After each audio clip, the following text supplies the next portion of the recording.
Welcome, everybody, back to Veil of Sound here on our regular Sunday interview. And I'm very, very happy to have somebody here with me who not only shares a wonderful first name with me, but is also a very, very interesting beat machine, I would say. I'm very happy to have Thor Harris here on the show. So, Thor, thanks for joining. Hi, Thorsten. So good to be here. We are here because you and your friends, as the band is called, Thor and Friends, will be releasing a new record via Joyful Noise in mid-April. So before we do that, the first thing that I always ask is there any kind of band merch, shirt, vinyl, cassette, whatever, from one of your projects or from one of your friends that you would like to plug here? I'll give you one moment to think about it while I plug something. My friends in the best black metal band out of Western Germany ever, Ulfa. So I'm happy to give them a shout. Do you have something or somebody to give a shout out to? Yeah, there's merch. The way we do merch here is through Bandcamp, Hmm. and we try to keep our Bandcamp store fully stocked with all of the records and shirts and tote bags and things that I've made, and it's just, let's see, what is it? thorharris.bandcamp.com. I think that's right. You will Um, also find the link beneath this video, so that's even easier for our viewers. yeah, and then also Joyful Noise, their site has a lot of Thor and Friends merch, and you can buy downloads from them and stuff. So either place is fine. If anybody is now wondering, Joyful Noise, Joyful Noise, Joyful Noise, didn't they have an interview in the last couple of months? Yes, we did. In December, we had an interview with a wonderful Yesness duo. So if you want to check that out, go to our archive, and there you will find my conversation with those two guys. Let's start off with something easy and funny. I mean, of course, we both cherish one specific Marvel Cinematic Universe character, Thor. Yeah, But is nice there try. but is there any other reason or any other character that you like in the comic world apart from Thor, the God of Yeah, Thunder? I always liked the Hulk, because he's green, first of all, and he's got like anger issues. And I had a bit of a temper when I was a child. I sort of learned to control it, as one does when we grow up. But he always seems sort of like a tortured character that I Mhm. always, and he was just so huge and Yeah. strong. Thought that was cool. So let's talk about the new record, Heaven Spiritual. Or Haven, sorry, Haven Spiritual. Um, it's interesting because in a way, the title of the record gives us not only the name of one of the title tracks, but also it gives us a kind of sense where you're going. The record, to me, has a very soothing, calming effect. Is that something that was important for you when you were doing this record? To give people something to hold on to? Yeah, it's a terrifying time to be in America right now. Our country is being dismantled by billionaire oligarchs, and I want our music to help people's nervous systems. And although I've made a lot of uh, um, loud, angry music in my life, uh, I wanted, even from the beginning of Thor and Friends, I wanted to make uh, pity music, and um, I guess quieter music. And with this record, I wanted to not use so much studio trickery. I wanted the record to sound like the band sounds live, because right now we have the group that Thor and Friends have ever had. I guess this band has existed about 9 years, and after the pandemic, we started playing. We timidly started playing live again, and um, people were just excited to be, out of their quarantine hovels and and getting together again. And so a bunch of new people joined the band. We lost one of our main contributors. She moved to, although I still work with her all the time, Sarah Gautier. Um, but a lot of interesting musicians just wanted to join the band after the pandemic, and we just played kind of a lot. Just in Austin, but we got really good at playing together. So when it came time to make a record, um, we had this idea that we would get together in a big auditorium with no audience and all play live together. And we had a engineer friend of mine, Craig Ross, build a studio around us in this empty auditorium, and we just recorded it live. It is not a live record because, of course, I couldn't help myself. I went back and did some overdubs, and then we put together a choir, and the choir sang overdubs after after the instruments were recorded. But yeah, it sounds very different than from the previous 4 records. It does. How was it to perform in this huge auditorium without people attending? It was pretty wonderful. It was a really fun few days. When you do it that way, that's the way they used to record orchestras. And there were 11 of us, so we kind of had to get it right. That was a little.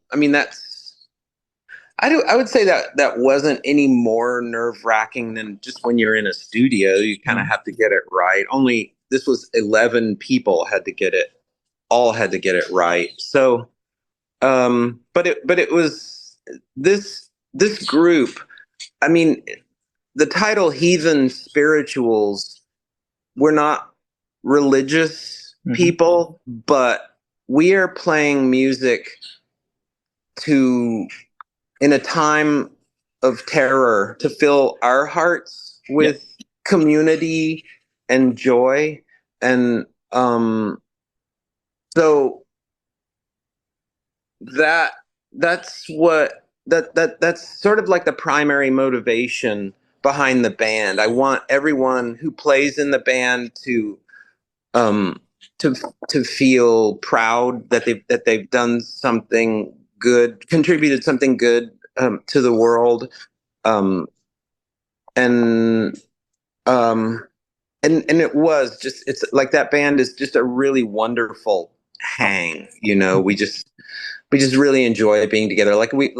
I really look forward to rehearsal with those guys, and they're all different ages and colors, and come from different backgrounds and different places.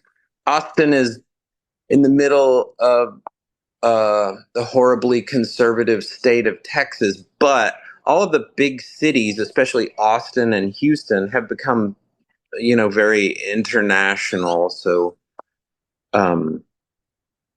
yeah, this is still very much a wonderful place make music, and people still love music here. And they come, I mean, our shows are well attended. So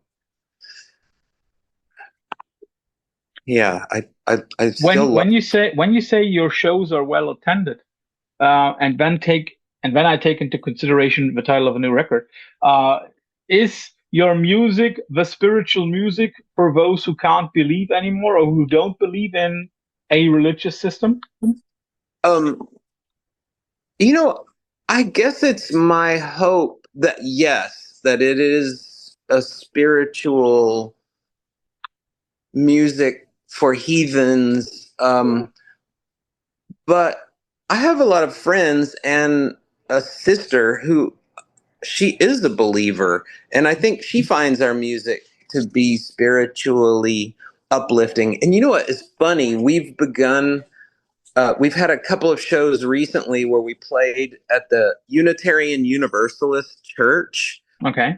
And you know, I don't necessarily have to mention that I'm a godless heathen, um, but a lot of those people are Christians or Buddhists, or the Unitarian Universalist Church is pretty wide open to whatever you believe in. If you're a Satanist or or an atheist or an agnostic, it's my parents, who were both pretty skeptical of gods and things like that.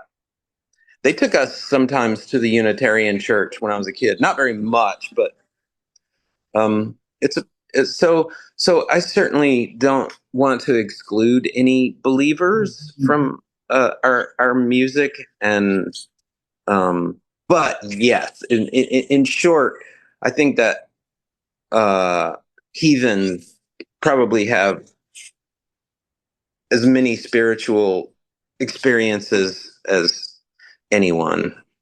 When you say your parents were skeptical, do you think that they also gave you the name of a god in a pagan religion because of that? Because of not wanting to name you like Anthony or John or something like that? That's why you became Thor? Yeah, I think so. Probably. Yeah, they were wonderful, open-minded, smart people. My dad was a mechanical engineer, but he was also an artist. He was a quite a good artist. And my mom was a public school teacher, and a real open-hearted liberal woman who grew up in Texas. Mhm. There seems to be some kind of connection between your father being a mechanical engineer and an artist and the way that you live. On the one hand, we have Thor Harris, the musician, the person who's been in Swans and many other projects. And on the other hand, we have Thor Harris, who's a craftsman, who is very well when it comes to carpentry, to plumbing, to woodworking. Is there something where you say, like, okay, art and craftsmanship easily go together? Yeah, I think I was thinking about this the other day. I was like a lot of my uh yeah, I think that there is a lot of overlap. There's a lot of ways that being very comfortable with tools and power tools, and um I can't imagine making art without having all of these sort of workshop skills. And I wish I could give you, you know what, on my Instagram, I'm going to start giving some more thorough. So I've been doing these studio tour things where I show strange instruments that I've built, but I want to start eventually making videos of of the workshop. Yeah, I those two worlds certainly blend a lot. I mean, sometimes I just make paintings, and um, but but I make a lot of large wood sculptures, and um, yeah, me and my dad we're probably just different ratios of a lot of the same Mhm. things. Mhm. is then there also something Neubauten-esque about your search for sound? You know, like they were building instruments when I was not even born, or when I was shortly after my birth. They started that, if I remember correctly. So, is there something where you say like, okay, searching for new sounds is an important thing for you? It certainly is. I think that it's, and I love Neubauten. They're heroes of mine, and we made one of the Swans records. I don't remember which one. We made part of it in their studio, and yeah, they're just sweet guys. Um, but yes, I think that it's sort of a shortcut to finding your way out of a lot of musical ruts, like finding new sounds. Well, one way to find new sounds is to play strange instruments that you don't hear all the time. That's sort of why I never learned to play guitar. I cannot play a single chord on guitar because guitar is just so ubiquitous. And I mean, especially in Austin, Texas, you there's a guitar player on every corner. So yes, by building weird instruments, it almost guarantees that what I want to hear when I listen to music is either some strange combination of familiar sounds, or what I love even more than that is when I am listening to a record, just thinking, what is that? How did they make that sound? Yeah. Where does that one come from, right? Yeah, and Neubauten has pulled that off many, many times. There is also something similar between their approach to music and your approach to music. It is very percussive in a way. There is a lot of percussion elements. The drums are maybe the most important part of the music, also because it's, of course, the part where you can most easily blend in new instruments that you built yourself. How do you go about writing songs, or is there no writing at all? There is. The way that I do it now, I learned a recording. Well, so growing up, I was mostly just a drummer. I played piano some, and then I took piano also in college, and then I had some private teachers even after college, but mostly I was just a percussionist. But in since so I toured in bands for about 35 years, starting in my 20s. Um, and in that time, I've learned a bunch of other instruments. So the way that I compose now for Thor and Friends is I learned a recording program called Logic, similar to Pro Tools, but it's cheaper, and it's pretty easy to use. I mean, if I can do it, I think anyone can. And the way, so in my house, which is full of instruments, I'm always like every day I play, not, sometimes I play longer than other days, but, on different instruments. So I do multi-track recordings. I'll play a part that I like, and then I'll overdub some other instrument on it. And then I'll sit and listen to it and think, what would make this more interesting, and I'll do more and more and more overdubs until I think it's worthy of sending to the 11-piece ensemble, and then I send it to them. And I'm not particularly I'm not a control freak at all, so I'm really open to, like, they can hear these melodies that I put down, but if they have better ideas, because many of them, I mean, I play clarinet, but the real clarinet player in Thor and Friends is much better than I am. If so I welcome all of their ideas, and then we get together and rehearse, and That's when they all bring in their ideas, and we just sort of let them develop that way. But I do make these demos just by myself to send to the group. And usually the pieces are a bit shorter. Like some of these pieces end up being 20 or 30-minute long live, but the demos are usually 10 minutes or something like that. When you go into the studio, how much of the actual tracks is already laid down, or is there still this room for development or for change?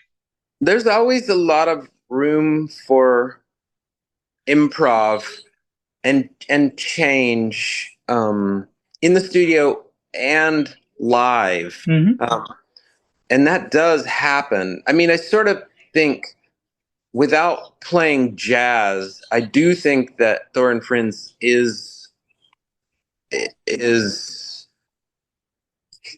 about as improv based as a jazz group. Because there is a basic structure that we usually stick to, but there's a lot of variation that can happen within that structure. It's interesting to read up on you and also to read quotes by yourself. Something that struck me, and that is in a way strange. I'd like to hear your opinion on it. Very often, when reading up on you, you come across a sentence: Thor Harris, known for his work with Swans, Shearwater, Devondra Bonhart, whoever, like a lot of people are mentioned. What do you think about reading that about yourself? Thor Harris, known for his work with. Does it bother you? It doesn't. You know, I do love it when they say Thor of Thor and Friends. I love to read that, because it means that, like, a band as weird as Thor and Friends, it's going to take a while for people to get around to listening to it. And we've been doing it, I guess, 9 years or something. But yeah, I don't mind being Thor from Swans. I'm really proud of that band. I love those guys. They're just some of the most inspiring. I think about those guys every day. And I needed to quit that group in order to start Thor and Friends, and to spend more time with my mom, who was dying around 2016, and to spend more time with Peg, my wife, who is in Thor and Friends. I needed to do that, but I think about Swans all the time. So I don't mind being called Thor from Swans. But yeah, it does. I am pleased when they mention Thor and Friends. I mean, I still play in a bunch of other bands now, but Thor and Friends is, my real baby. Of course it is. You give it your own name. Of course it is. On the new record, we have a track that is by title already referencing a very famous American I think it's American, right? And Saxon was American poet. He's American. An American poet. And of course, most of your stuff is instrumental. Not all of it, but most of it.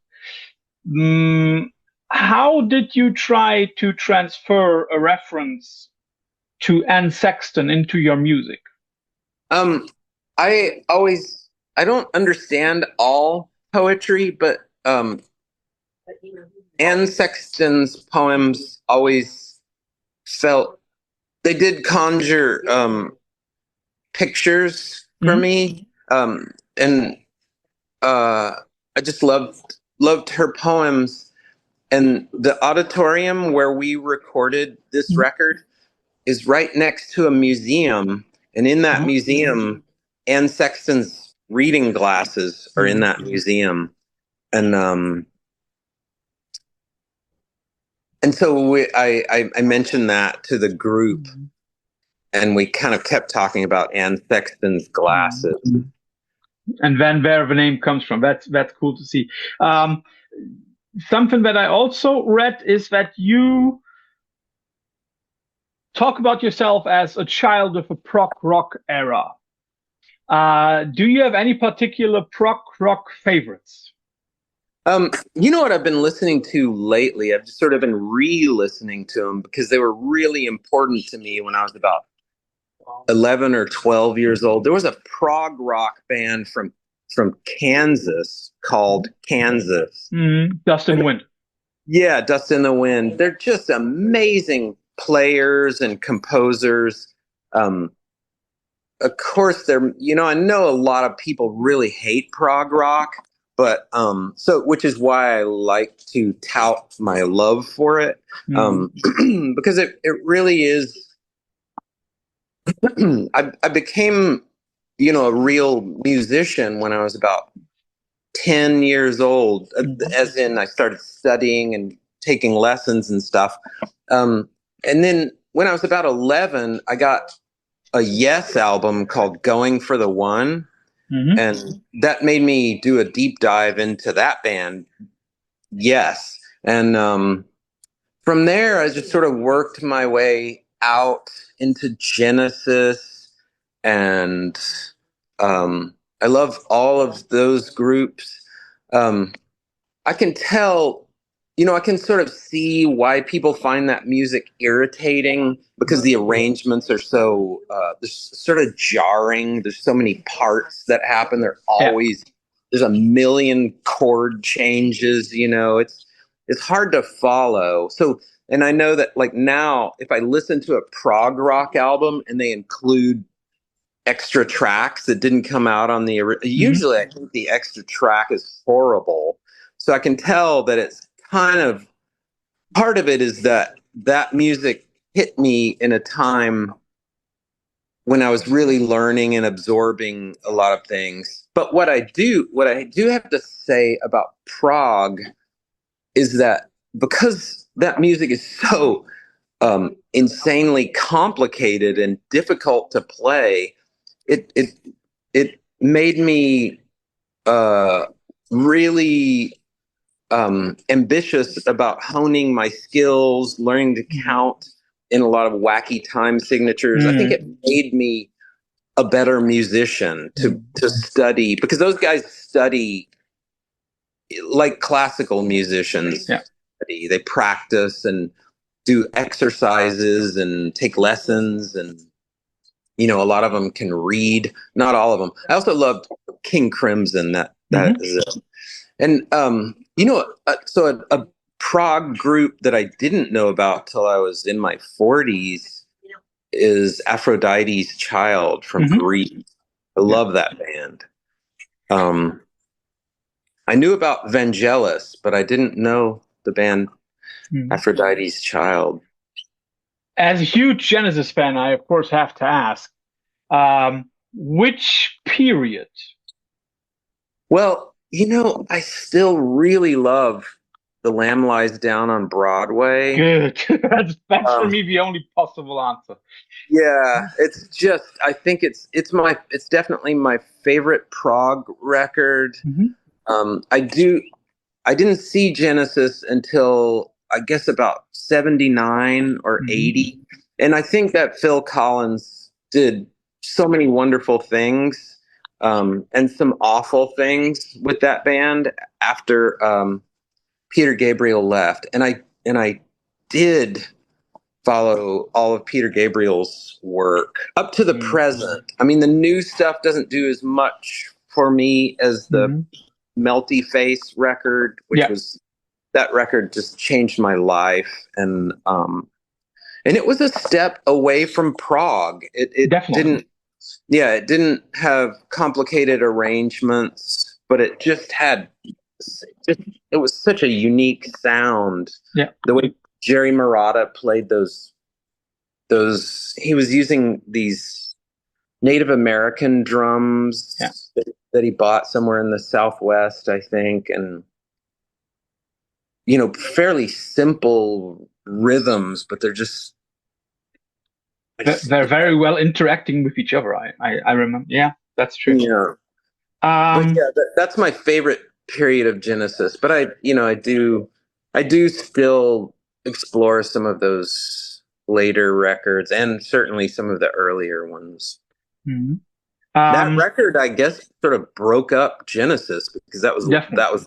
that was Peter Gabriel's last record with them. Yeah. And it was also, I think, peak Genesis. I think there is no better Yeah. Genesis record.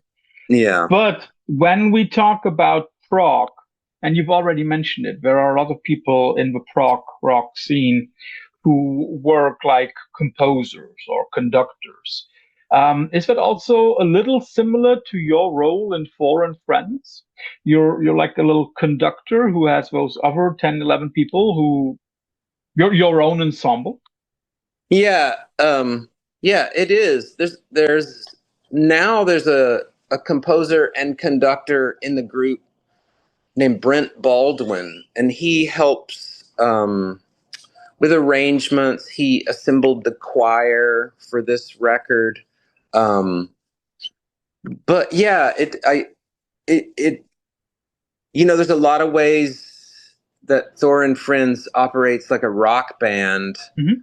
In that it's pretty democratic. I don't mind if people come up with their own parts for the music, but there is a a bit of a structure that I make on my own to start with, and the way I don't want people to have to count measures.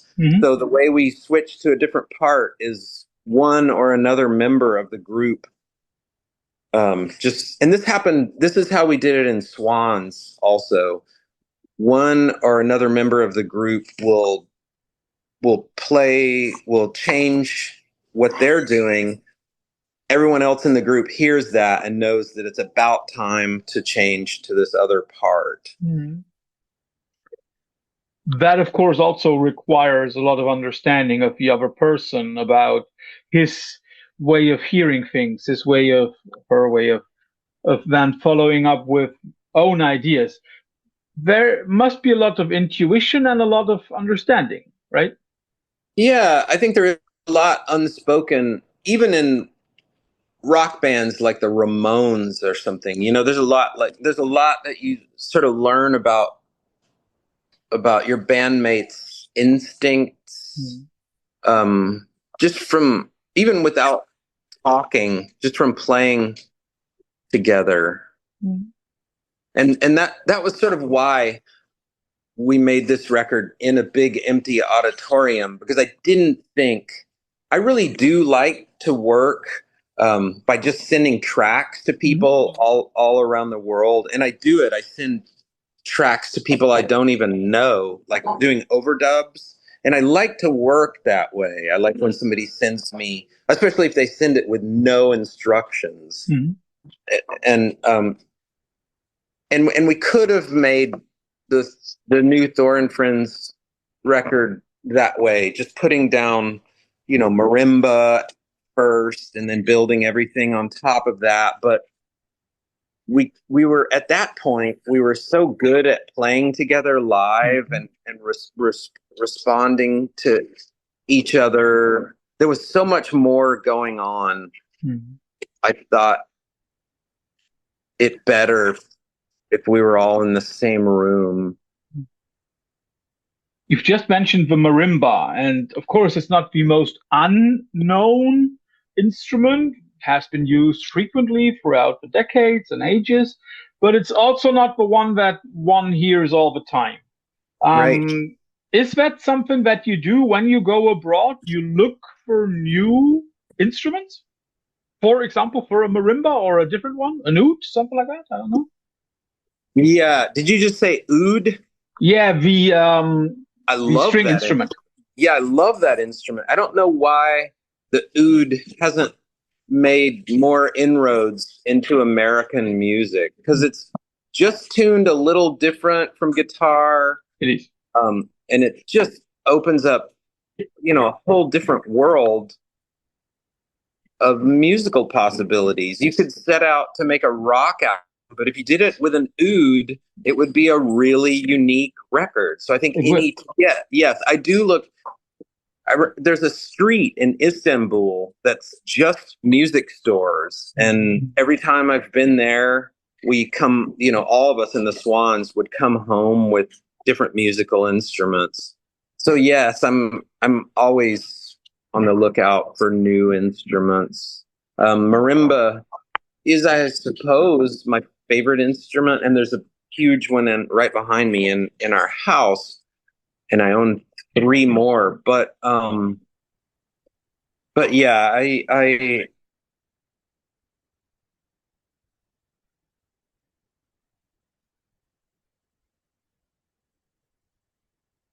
instruments that resonate and are tactile. I'm always curious about. Something that I would also like to come back to. You've said, or you've spoken about the difficult times, especially in the US, that you are living in. When looking at your socials, it becomes very clear that you are an outspoken political person. Also on the good side of things.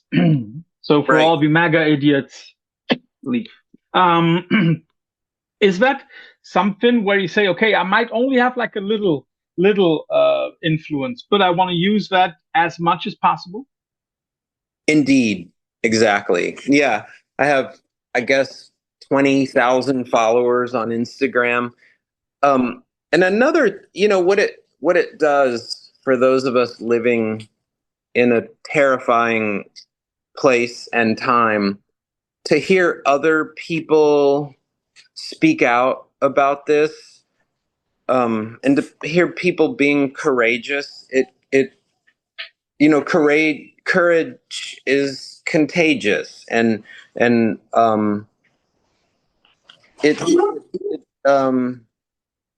yeah, I don't, to whatever degree I can, I want to help people to not be afraid.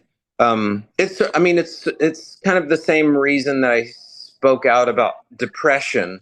I don't want people to feel alone or to feel like they have to get through this horrifying time in America on their own. We're all gonna do this together, however long it takes. And then we can go full circle again. We've spoken about Heathen Spiritual being a kind of soundtrack to those who don't believe in a regular religious system. On the other hand, it's of course also affirming and comforting those who are in an inferior position, isn't it? Who are mistreated, who are abused, who are who are being terrorized. Yeah. I certainly identify with the marginalized people. Even though I'm a white man living in a misogynistic patriarchy, I don't identify with the oppressor. I identify more with those oppressed. I don't know. I didn't ever feel welcome really in this patriarchal world. I had a really sweet dad. He wasn't like toxically masculine, but he died when I was 10. So to encounter men who were definitely not as smart or as kind as my father, exerting their will on huge numbers of people, that outraged me. That is definitely a parallel between you and me. It's also interesting to see that you, just like me, also reacted in a way, how should I say? You said it, identify with the marginalized, although when we look at us, we would normally be seen as the majority group, the oppressors. Yeah. That takes a lot of self-reflection, doesn't it? Yeah. Did you lose your father when you were young? At the age of 10. Yeah. Wow. Um, man, I'm sorry. Yeah, It's a long time ago. yeah, yeah. It sticks with you. It does. Yeah, it does. Yeah, to confront death at that young of an age. Um, yeah, makes you. I don't know. It does something to us. Yeah, but what I meant is that we did not go the easy way and did not choose to hang with the cool kids, the ones that, the jocks of the world, Right. No, but absolutely not. taking the other way, like probably remain an outsider in a way, but be a good one for those who are outsiders. Yeah, yeah. I know. I didn't ever identify with the jocks or the popular kids. I guess I had a few friends in high school who might have been the popular kids, but I was in art and music, and I could draw really well, so I did set designs for theater. The theater people were so much fun when I was in high school, and that was my inroad to them was doing um, backdrop designs and set designs. Um, but yeah, I wanted to hang with the stoners and the weirdos and like, just the weirdest, most interesting people that I could find. And that's still what I do. I have no interest in hanging with happy people. I know what you mean. Happy, So well-adjusted people. I think we are both now at an age where we can say, okay, we ourselves are happy, and I hope, Yeah, yeah. happy and well adjusted. So because we are now, we can maybe give a little guiding light to those who aren't. Yeah. And I think that is also what Heathen Spiritual does. It's a very good record to calm yourself, to know, okay, however fucked up this world is, there are still people outside who feel the same way or a similar way. Yeah, indeed. There's a way that everyone, and this has been happening in the world, certainly in America, where everyone wants to come off as really tough or kind of hard in some way. And I just don't want any part in that. I mean, I think it makes it. We have a record called "The Subversive Nature of Kindness," and I feel like the real strong people are the kind people. Like that I think everyone coming, like people who want to come, like people who wear spikes all over themselves or or just put forth this like tough image. I think, oh man, you poor damaged Yeah, child, who hurt you when you were little. yeah, You're safe with me. I have no interest in hurting you. yeah. You're Because the spikes are basically just the symbol of not wanting to get into human contact, right? Yeah, yeah. It's just a real outward defensive Yeah, it's like stance. your own barbed wire. Yeah, yeah. I think that really isn't necessary. I promise I'm not here to threaten you. Yeah. So, Thor, thanks for all the interesting details and insights into the record, into your band, and of course also into yourself.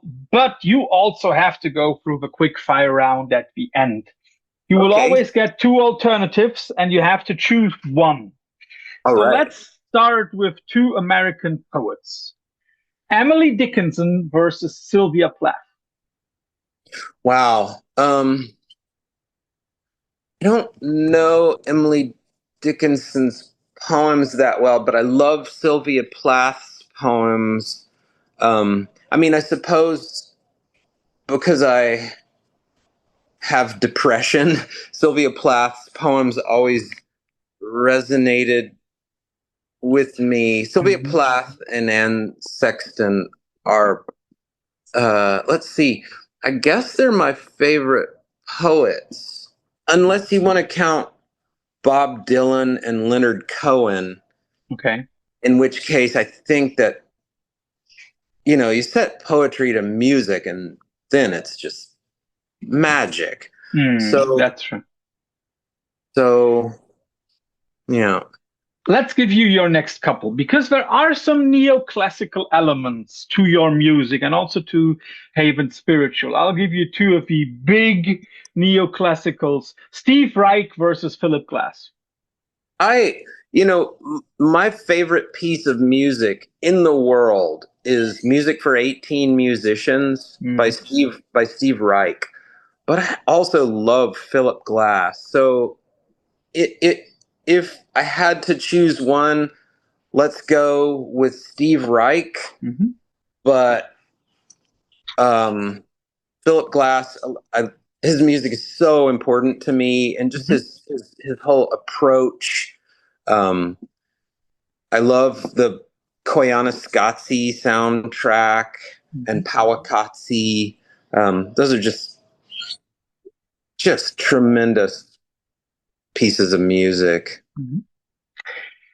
I'll give you two noise bands or noise rock bands, however we want to call it. Oxbow versus Shellac. Well, Eugene is a friend of mine, and I love those guys. That's such a strange band. I mean, what a strange combination of elements. But I saw Shellac more times, and they were just wonderful live. Let's see. Let's go with Oxbow. Shellac, again, I love both of those bands. And I saw Shellac. So Shellac used to play this festival in Spain called Primavera, and Swans played that festival just about every year. And I would get to hang out with those guys a little bit. We all stayed in the same hotel right by the festival. And it was so much fun to watch them. But I don't put their records on. I put neither of those bands' records on very often, but I'm sure glad they exist. Let's go to the noisier side and the more experimental side. Melt Banana versus Einstürzende Neubauten. Neubauten, for sure. I love Melt Banana, and one of the first ever Thor and Friends shows was opening for Melt Banana. Dream come true? Yeah, it was wonderful, and they were really nice. And I think they're great, and I love a lot of that. Like, there's so much great Japanese noise. Japan Night is always the best thing at South by Southwest. But Neubauten is noisy, but they also have tons of really beautiful music. Yes, that band is just so diverse and varied. They're just hugely important to me. Let's give you two American, let's just say indie rock bands. I think it's hard to categorize both of them. Don Caballero versus Flint. Don Caballero had a really great drummer, Damon Shea. Yeah, and so if a band has a really great drummer, that's almost reason enough for me to listen, even if everything else. Neither of those bands, I'm not that into either of those bands, but between them, I would say Don Caballero because of that awesome drummer. Yeah. By the way, anybody who doesn't know, Damon Shea is now the drummer in Yesness. So again, that interview that we did a few months ago. I'm glad you told me that because people have been talking about Yesness, and I haven't checked them out yet. But it's a great band. I'll send you the link to the interview, and then you can also hear a little bit more about it.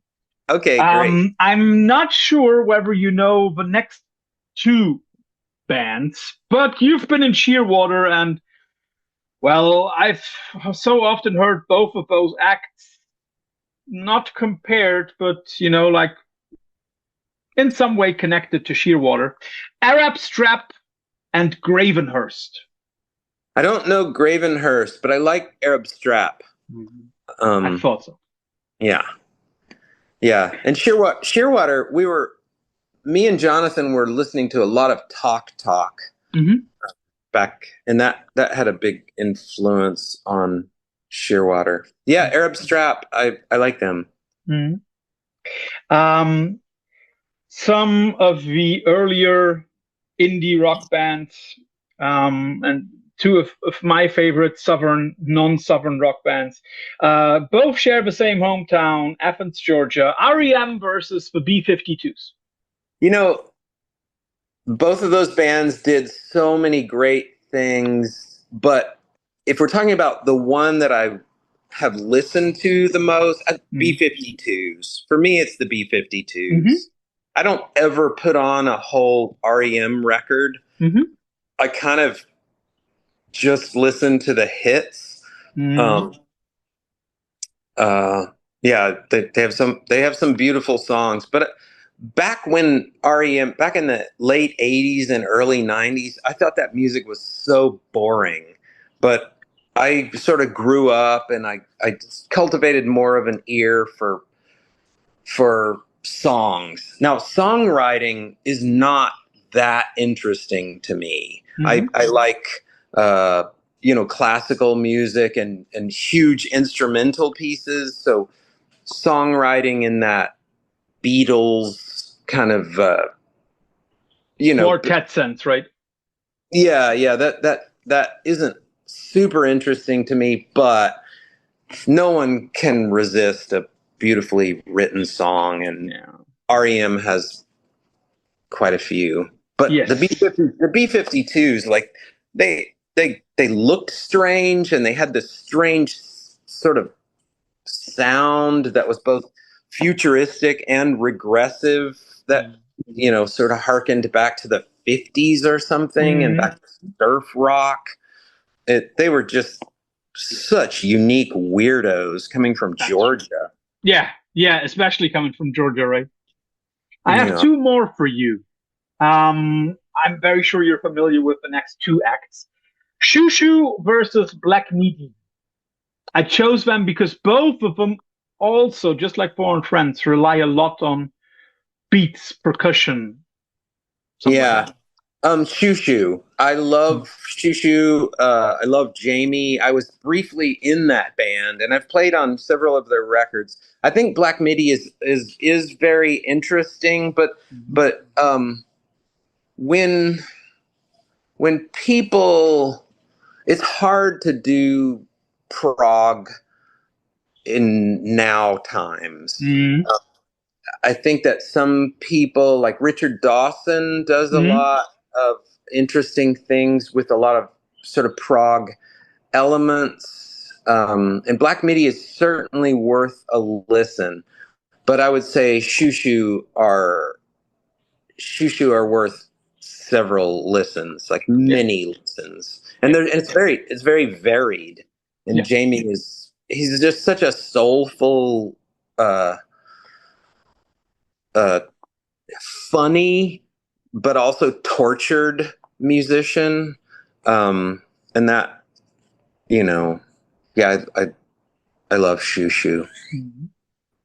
And the last one, as you've mentioned your love for Genesis, and as you've mentioned that The Lamp Lies Down on Broadway is your favorite piece, I'll give you two Genesis records from before The Lamp Lies Down on Broadway. I'll give you Selling England by the Pound versus Foxtrot. I think Foxtrot for me on that one. Although they're both really great. Also, another great one is Trick of the Tail. Yeah. That's a gorgeous record. Is that Peter? That's Peter Gabriel, right? I think that is after the split. Yes. Yeah. Oh, okay. Okay. But wait. No, it I could be. no, It I could be. It could be one. Like it could be before. I'm not sure. No, it must be before because it's The Lamp Lies Down on Broadway, if I'm correct, and then the next one is And Then There Were Three, and then from there it goes very right. quickly into pop measures. Yeah. Yeah, there's some good stuff on, and then there were three, but I mean, but it's a pretty strange departure. Um, yeah, but I think Fox. I did I say that I think You Fox. said Foxtrot. Yeah, I think Foxtrot is what I'll stick with on that. Mhm. Yeah. When you mention not a lot of people doing prog the correct way, for everybody who looks for prog in different kinds of music, listen to Long Island's finest prog hardcore band, Gospel.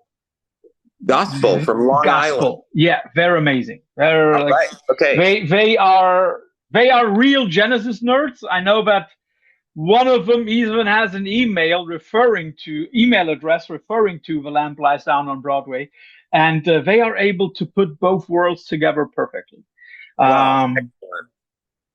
so, Thor, thanks for all your time. Thanks for the interesting answers.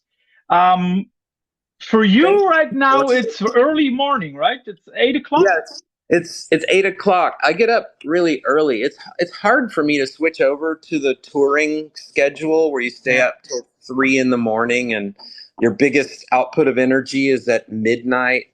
Because I really love getting up real early. Mhm. So if you're calling me from Europe and it's morning, welcome. I'm Yeah. smarter and funnier in the mornings.